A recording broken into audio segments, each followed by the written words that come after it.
तो हेलो जय श्री राम दोस्तों, आज के हम इस वीडियो में केमिस्ट्री भारतीय सेना अग्निवीर का हम दो वीडियो क्लास में हम ऑल टू ऑल केमिस्ट्री का सोल्व करेंगे, जो रोजगार विथ अंकित सर के बुक का है अग्निवीर का। अगर आपने इससे पहले वाला वीडियो ऑब्जेक्टिव का नहीं देखा है सभी सब्जेक्ट का, तो आपको प्लेलिस्ट मिल जाएगा, वहां से आप देख सकते हैं। इस केमिस्ट्री हम दो क्लास में पूरे ख़त्म करेंगे, तो इसलिए अगर आपने अभी तक सब्सक्राइब नहीं किया है तो सब्सक्राइब ज़रूर कर लीजिए।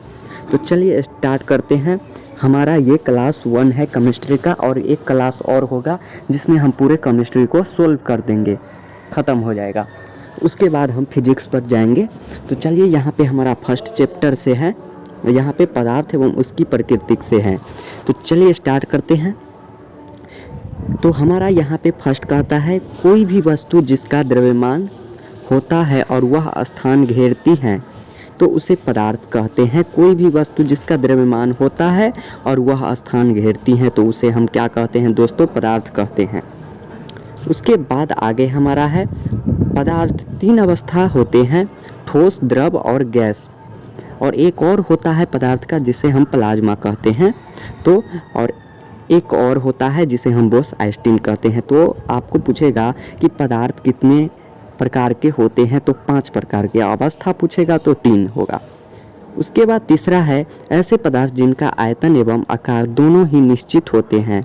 जिनका आयतन और आकार है, आयतन और आकार दोनों ही निश्चित होते हैं, उसे हम क्या कहते हैं? ठोस कहते हैं। जैसे में हमारा हो गया पत्थर का टुकड़ा, लोहे की छड़ आदि हैं। और सारी चीज़ हैं, जैसे ईंटा हो गया, इंसान हो गया, ये सभी जो वस्तु स्थान घेरता है, जो आयतन और आकार दोनों ही निश्चित होता है, उसे हम क्या कहते हैं दोस्तों? ठोस कहते हैं।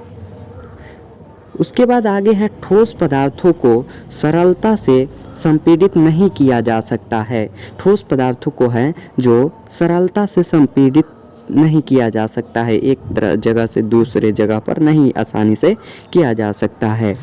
उसके बाद आगे हमारा है, ठोस पदार्थों में कणों के बीच रिक्त स्थान द्रव तथा गैस दोनों की अपेक्षा कम होती हैं। ठोस पदार्थ में जो होता है दोस्तों, ठोस पदार्थ में कोनों के बीच रिक्त स्थान द्रव और गैस दोनों की अपेक्षा कम होता है। दोनों की अपेक्षा है जो बहुत कम होता है, ठोस और गैस। उसके बाद आगे हैं, ऐसे पदार्थ जिनका आयतन निश्चित और आकार अनिश्चित होता है, उसे हम द्रव कहते हैं। जैसे में हम जल ले लेते हैं, दूध ले लेते हैं, तेल हो गया और अधिक ग्लिसर हो गया, जो चीज़ है जो छितराने वाला है वो सभी आपको द्रव हो जाएंगे। ऐसे पदार्थ जिनका आयतन है जो निश्चित होता है लेकिन आकार अनिश्चित होता है, वो कितनी भी दूर फैल सकता है, उसे हम क्या कहते हैं? तो द्रव कहते हैं। उसके बाद आगे हमारा है, द्रव पदार्थ में कणों के बीच रिक्त स्थान ठोस पदार्थ की अपेक्षा अधिक तथा गैसीय पदार्थ की अपेक्षा कम होती हैं। तो एक बार और इसे देखते हैं, द्रव पदार्थों में कणों के बीच रिक्त स्थान ठोस पदार्थों की अपेक्षा अधिक और गैसीय पदार्थों की अपेक्षा कम होती हैं द्रव में। उसके बाद आगे हैं, ऐसे पदार्थ जिनका आयतन और आकार दोनों ही अनिश्चित होते हैं, गैस कहलाते हैं। ऐसे पदार्थ जिनका आयतन और आकार दोनों ही अनिश्चित होते हैं, उसका कोई निश्चित नहीं होता है आयतन और आकार, उसे हम गैस कहते हैं। जैसे में हम ऑक्सीजन ले लेते हैं, नाइट्रोजन हो गया और आधी हवा हो गया, ये सभी आपको गैस में आ जाता है। उसके बाद आगे हैं, गैसीय पदार्थ जिस बर्तन में डाले जाते हैं उसी के अनुसार आयतन और आकार ग्रहण कर लेते हैं। यानी कि जिस पदार्थ में आपको ऑक्सीजन डालिएगा, कुछ भी डालिएगा जो हम जिसे देख नहीं सकते हैं, उसे हम गैसीय पदार्थ में ले सकते हैं। तो आयतन और आकार ग्रहण कर लेते हैं, आयतन और आकार दोनों है जो ग्रहण कर लेते हैं, गैसीय पदार्थ हैं। उसके बाद हमारा आगे का सवाल है, गैसीय पदार्थों के कणों के बीच रिक्त स्थान ठोस व द्रव पदार्थों की अपेक्षा अधिक होती है। ठोस और द्रव पदार्थ की अपेक्षा है जो अधिक होती हैं। गैसीय पदार्थ को अपेक्षाकृत अधिक संपीड़ित किया जा सकता है। गैसीय पदार्थ को अपेक्षाकृत अधिक संपीड़ित किया जा सकता है और ठोस में अधिक संपीड़ित नहीं किया जा सकता है। उसके बाद आगे है गैसीय पदार्थ में विसरण की दर ठोस तथा द्रव दोनों से अधिक होती है। गैसीय पदार्थों में विसरण की दर है जो ठोस तथा द्रव गुण दोनों से ही अधिक होती हैं। उसके बाद आगे है ठोस पदार्थ का द्रव। ठोस पदार्थ का द्रव है अवस्था में परिवर्तन संगलन कहलाता है। ठोस पदार्थ में द्रव अवस्था में परिवर्तन क्या कहलाता है? संगलन कहलाता है। उसके बाद वायुमंडलीय दाब पर वह निश्चित तापमान जिस पर कोई ठोस पदार्थ द्रव अवस्था में परिवर्तित हो जाता है उसे का गलनांक कहलाता है। वायुमंडलीय दाब पर वह निश्चित तापमान जिस पर कोई ठोस पदार्थ द्रव अवस्था में परिवर्तित हो जाता है उसे का गलनांक कहलाता है। उसके बाद बहुत इंपॉर्टेंट टॉपिक है जिसे हम ऊर्ध्वपातन कहते हैं। ऊर्ध्वपातन किसी ठोस पदार्थ को गर्म करने पर वह द्रव अवस्था में परिवर्तित हुए बिना सीधे गैस अवस्था में परिवर्तित हो जाता है उसे हम क्या कहते हैं? ऊर्ध्वपातन कहते हैं। जैसे में यहाँ पे आप ले लीजिए कपूर है जो एक तरह से ऊर्ध्वपातन है।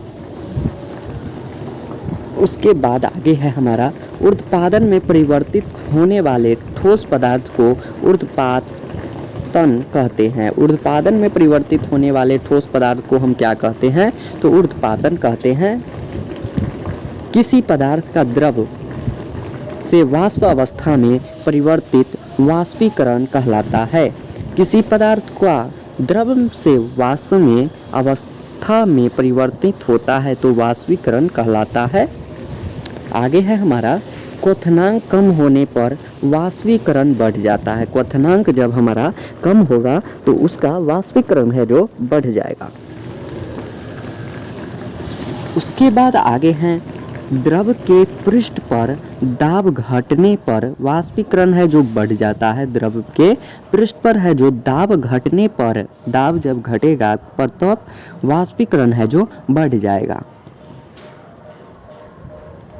उसके बाद हमारा है वायुमंडलीय दाब पर वह तापमान जिस पर कोई द्रव उबलना आरंभ हो जाता है उसका क्वथनांक कहलाता है।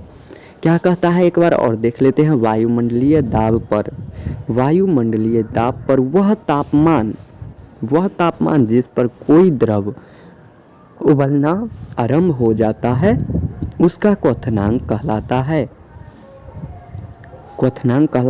पारे का क्वथनांक कितना होता है? इंपॉर्टेंट है, 356.7 डिग्री सेल्सियस होता है। पारे का क्वथनांक 356.7 डिग्री सेल्सियस होगा।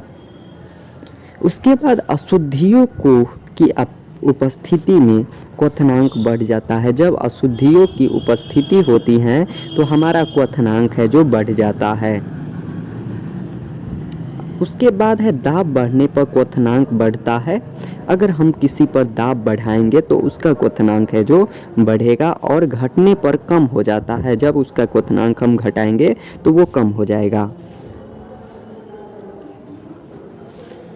पदार्थ का वाष्प अवस्था से द्रव अवस्था में परिवर्तन संघनन द्रवीकरण कहलाता है। पदार्थ की वाष्प अवस्था से द्रव अवस्था में परिवर्तन संघनन या द्रवीकरण कहलाता है। और संघनन वाष्पीकरण की ठीक विपरीत प्रक्रिया है। और संघनन है जो वाष्पीकरण की ठीक विपरीत प्रक्रिया होता है। और पदार्थ की द्रव अवस्था से ठोस अवस्था में परिवर्तित हिमीकरण कहलाता है। पदार्थ की है जो द्रव अवस्था से ठोस अवस्था में परिवर्तन है जो हिमीकरण कहलाता है। उसके बाद एक विशेष दाब पर वह निश्चित ताप जिस पर हिमीकरण की प्रक्रिया संपन्न होती है हिमांक कहलाता है। एक विशेष ताप पर वह निश्चित ताप जिस पर हिमीकरण की प्रक्रिया संपन्न होती है तो उसे हम हिमांक कहलाता है। शुद्ध जल का हिमांक होता है कितना दोस्तों, 0 डिग्री सेल्सियस होगा। उसके बाद हमारा है स्थिर ताप पर किसी पदार्थ की अवस्था परिवर्तन के लिए आवश्यक ऊष्मा की मात्रा गुप्त ऊष्मा कहलाती है। स्थिर ताप पर किसी पदार्थ की अवस्था परिवर्तन के लिए आवश्यक ऊष्मा की मात्रा गुप्त ऊष्मा कहलाती है। और गुप्त ऊष्मा का मात्रक होता है क्या दोस्तों, गुप्त ऊष्मा का मात्रक हमारा जूल प्रति केजी होता है, जूल प्रति केजी तथा कैलोरी प्रति ग्राम होता है। गुप्त ऊष्मा का मात्रा जूल प्रति केजी तथा कैलोरी प्रति ग्राम होता है। तो 1 केजी ठोस को वायुमंडलीय दाब पर ठोस से द्रव अवस्था में परिवर्तित करने के लिए आवश्यक ऊष्मा की मात्रा गलन की गुप्त ऊष्मा कहलाती है। तो क्या कहते हैं, 1 केजी ठोस को वायुमंडलीय दाब पर ठोस से द्रव अवस्था में परिवर्तित करने के लिए आवश्यक ऊष्मा की मात्रा गलन की गुप्त ऊष्मा कहलाती है, गलन की गुप्त ऊष्मा कहलाती हैं। बर्फ की गुप्त ऊष्मा 80 केजी कैलोरी प्रति केजी होता है, केजी होता है किलो, यानी केजी किग्रा होता है के। बर्फ की गुप्त ऊष्मा होती है 80 किलो कैलोरी प्रति किग्रा केजी। उसके बाद है हाइड्रोकार्बन के अतिरिक्त सभी यौगिक अकार्बनिक होते हैं। हाइड्रोकार्बन को छोड़कर सभी यौगिक हैं जो अकार्बनिक होते हैं। और अकार्बनिक यौगिक वनस्पति और जीव जंतु के प्रति नहीं किए जा सकते हैं। अकार्बनिक यौगिक हैं जो वनस्पति और जीव जंतुओं से प्राप्त नहीं किया जा सकता है।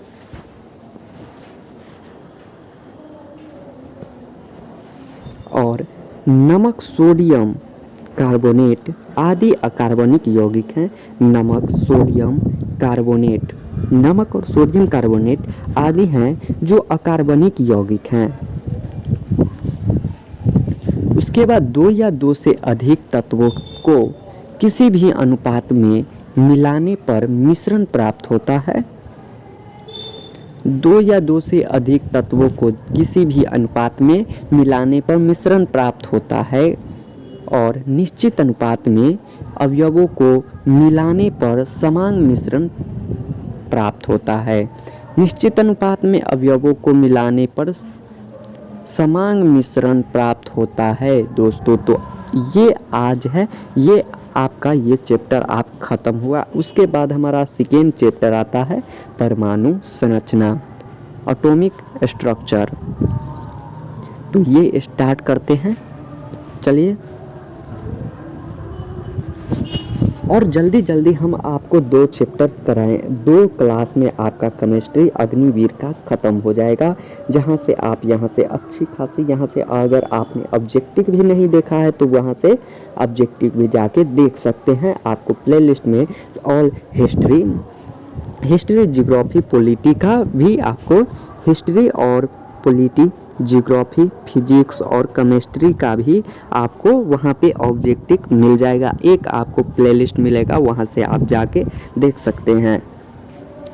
चलिए उसके बाद आगे स्टार्ट करते हैं हमारा परमाणु संरचना। और अभी तक आपने सब्सक्राइब नहीं किया है तो हर दिन वीडियो देखने के लिए सब्सक्राइब करें। और कुछ दिन बाद से आपको यहाँ पे हर एक सवाल मैथ का आपको सॉल्यूशन एक सवाल का मिलेगा अग्निवीर का। 10 मार्च से आपको यहाँ पे मिलेगा और मैथ का भी सॉल्यूशन। तो चलिए यहाँ से आप स्टार्ट करते हैं परमाणु संरचना।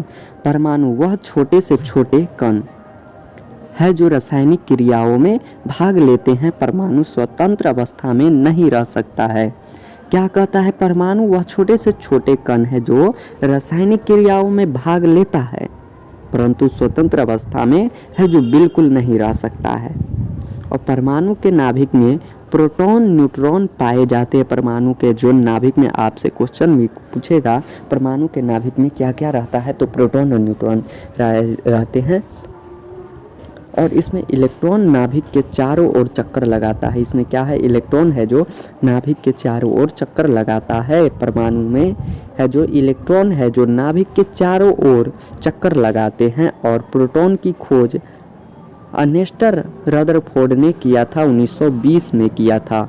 प्रोटॉन की खोज किसने किया था दोस्तों, तो रदरफोर्ड ने किए थे 1920 ईस्वी में। और प्रोटॉन पर एक इकाई धनावेश होता है। प्रोटॉन पर है जो एक इकाई है जो धनावेश आपको मिलेगा ही मिलेगा। उसके बाद हमारा है इलेक्ट्रॉन की खोज जे थॉमसन ने 1897 में की थी। इलेक्ट्रॉन की खोज किसने की थी, जे थॉमसन ने 1897 ईस्वी में 97 ईस्वी में खोज किए थे। तो क्या कहेगा, इलेक्ट्रॉन की खोज है जो जे थॉमसन ने 1897 में की थी। और इलेक्ट्रॉन पर एक इकाई ऋण आवेश होता है। इलेक्ट्रॉन पर है जो एक इकाई ऋण आवेश होता है। इलेक्ट्रॉन पर एक इकाई ऋण आवेश होता है। उसके बाद हमारा है न्यूट्रॉन की खोज जेम्स चैडविक ने 1931 में की थी। न्यूट्रॉन की खोज है जो दोस्तों जेम्स चैडविक ने 1931 ईस्वी में किया था। और न्यूट्रॉन उदासीन होता है। न्यूट्रॉन है जो हम इसे उदासीन कहते हैं, अर्थात इसे शून्य आवेशित होते हैं, इसे शून्य आवेशित होते हैं।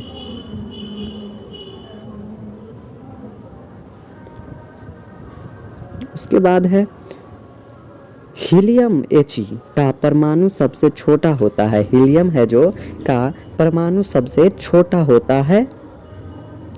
और सीजियम का परमाणु सबसे बड़ा होता है। हीलियम का परमाणु सबसे छोटा और सीजियम का परमाणु सबसे ज़्यादा होता है, बड़ा होता है। तो किसी तत्व के परमाणु के नाभिक में उपस्थित प्रोटॉन की संख्या परमाणु संख्या कहलाती है। किसी तत्व के परमाणु के नाभिक में उपस्थित प्रोटॉनों की संख्या परमाणु क्रमांक कहलाते हैं।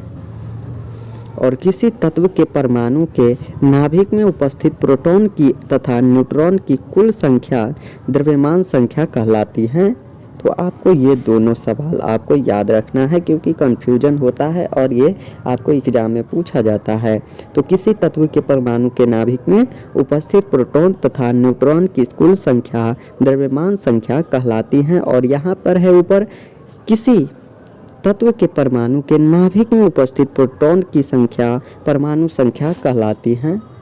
और समान परमाणु क्रमांक परंतु भिन्न भिन्न परमाणु भार वाले परमाणुओं की समस्थानिक आइसोटोप कहलाते हैं। समान परमाणु पर क्रमांक समान परमाणु क्रमांक परंतु भिन्न परमाणु भार वाले परमाणुओं की समस्थानिक आइसोटोप कहलाते हैं। उसके बाद हमारा आगे का है सवाल है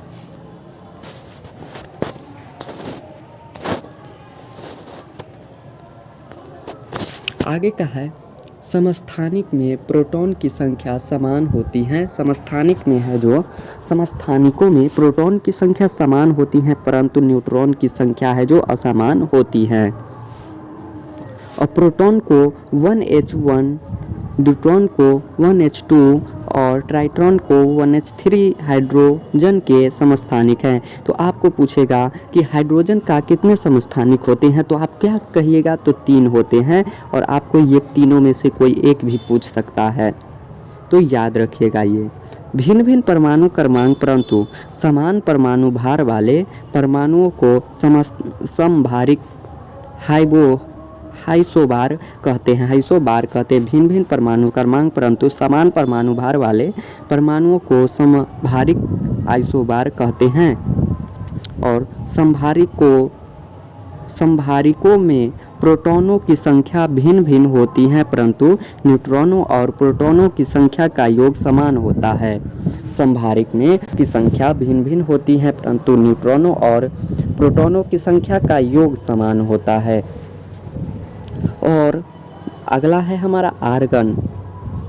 आपको ये वाला भी और ये तीनों आपको इम्पोर्टेंट है, समभारिक हैं। आर्गन है जो 18 आर्गन 18 और 40 ये आपको याद रखना है। पोटेशियम 19 होता है परमाणु संख्या और द्रव्यमान 40 होगा। उसके बाद कैल्शियम है जिसका परमाणु संख्या 20 और द्रव्यमान 40 होता है।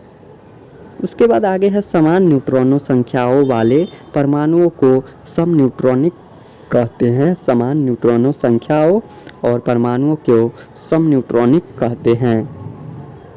और हाइड्रोजन के 1s3 यानी कि यह हमारा तीसरा समस्थानिक हो गया। और ये हमारा दूसरा हीलियम 4 यानी कि एक है जो इसका है जो परमाणु संख्या 2 और द्रव्यमान 4 होता है, तो ये सम न्यूट्रॉनिक होगा।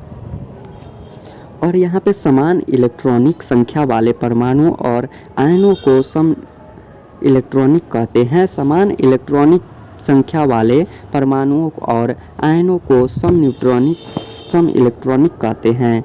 और नियॉन और Na पॉजिटिव सोडियम पॉजिटिव सम इलेक्ट्रॉनिक होते हैं। तो Ne नियॉन और Na सोडियम पॉजिटिव सम इलेक्ट्रॉनिक होते हैं। और पाउली के अपवर्जन नियम के अनुसार किन्हीं दो इलेक्ट्रॉनों के लिए चारों क्वांटम संख्याओं का मान समान नहीं हो सकता है।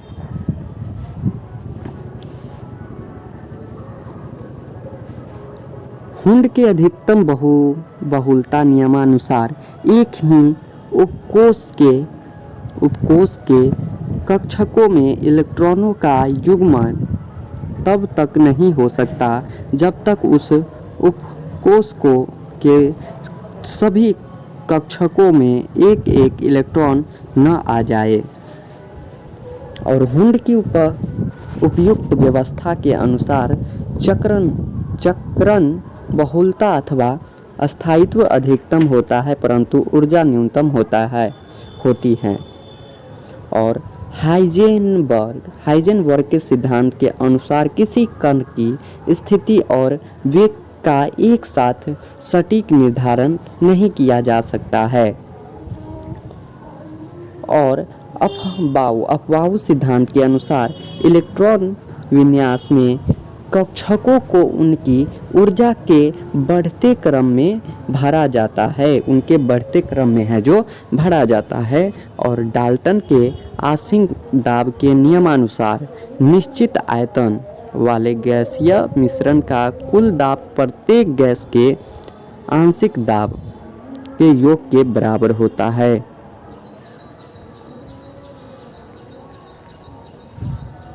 सामान्य ताप और दाब एनटीपी पर किसी गैस के 1 ग्राम मोल अणु का आयतन 22.4 लीटर होता है।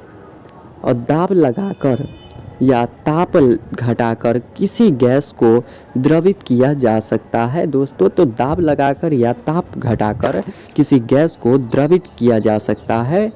और क्रांतिक ताप वह अधिकतम ताप है जिसके ऊपर किसी गैस को दाब बढ़ाकर द्रवित नहीं किया जा सकता है। क्रांति ताप है जो अधिकतम ताप पर है जिसके ऊपर किसी गैस को दाब बढ़ाकर द्रवित किया जा सकता है। और यहाँ से आप संयोजकता स्टार्ट होता है। ये हमारा तीसरा चैप्टर होगा।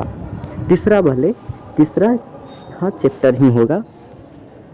किसी भी अणु में उपस्थित कोई परमाणु जितने भी बंध बनाता है उसकी संख्या को उस तत्व की संयोजकता कहते हैं।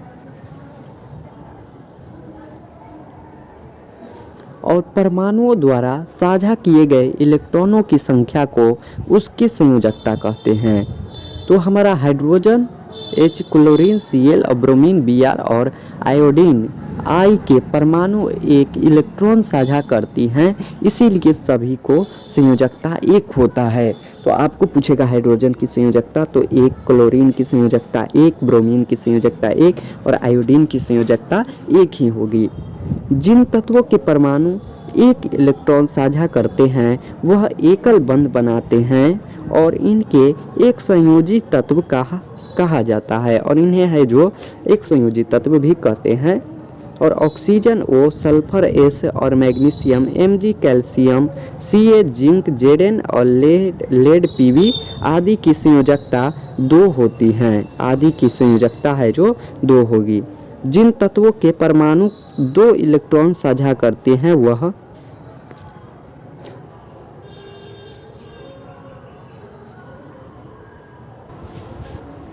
यहाँ पे हमारा है जिन तत्वों के परमाणु 2 इलेक्ट्रॉन साझा करते हैं उसे द्विबंध बनाते हैं और इनको द्विसंयोजी तत्व भी कहते हैं।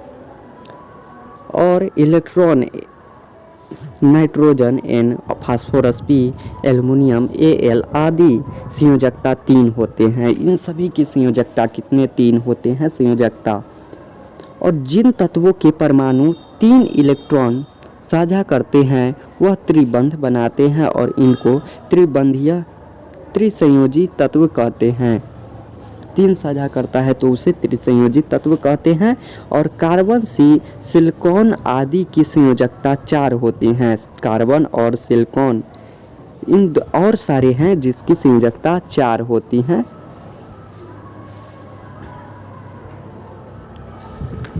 जिन तत्वों के परमाणु 4 इलेक्ट्रॉन साझा करते हैं वह चतुर्थ बंध बनाते हैं और इनको चतुर्थ संयोजी तत्व कहते हैं।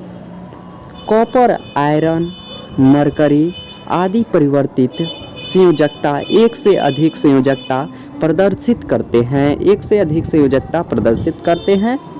और संयोजी 3 प्रकार की होती हैं। सहसंयोजी, उपसंयोजिकता और वैद्युत संयोजकता होते हैं।